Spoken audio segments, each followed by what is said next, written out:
suis Julien Durand, ingénieur en sciences de l'environnement et aujourd'hui directeur général de la société Eolstab que nous avons créée avec Stéphanie en 2023. Pour remettre un petit peu dans le contexte, la collaboration avec CITEC permet de valider les dispositions de la technologie Eolstab et voire de les améliorer à travers plusieurs campagnes d'essai au centième.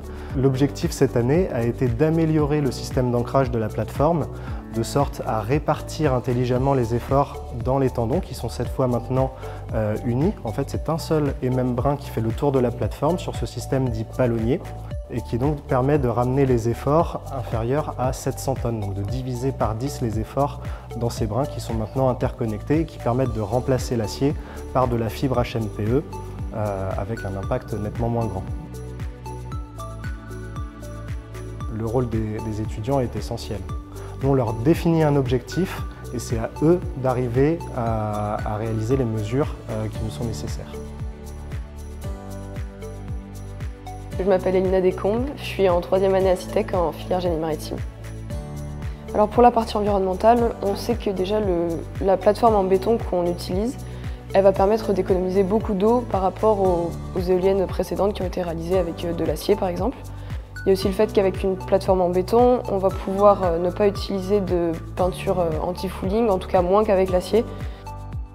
Le fait que l'éolienne aussi soit plus stable, ça fait que les animaux marins vont être beaucoup moins dérangés parce qu'il y aura beaucoup moins de mouvement en dessous et donc ça détruira aussi beaucoup moins la faune et la flore marine.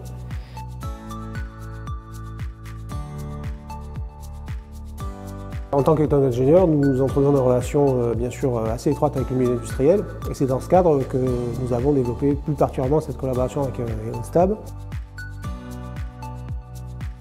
Cette collaboration en fait, est très importante pour nous parce qu'elle nous met à jour au niveau des systèmes et des technologies finalement qui sont employées dans l'offshore et notamment les éoliennes offshore. Et donc ça permet à nos étudiants d'être tout le temps dans les temps du développement technologique. Et c'est pour ça que nous avons cette relation très étroite avec les industriels et notamment donc Eolstab. Affiner le système d'ancrage, c'est vraiment l'enjeu majeur pour les éoliennes offshore flottantes. C'est vraiment cet enjeu-là que les industriels essaient de développer et c'est dans ce cadre-là que nos étudiants sont forcément très intéressés puisqu'ils vont avoir accès à la technologie la plus innovante, le dernier cri on va dire, dans le cadre de l'industrie offshore.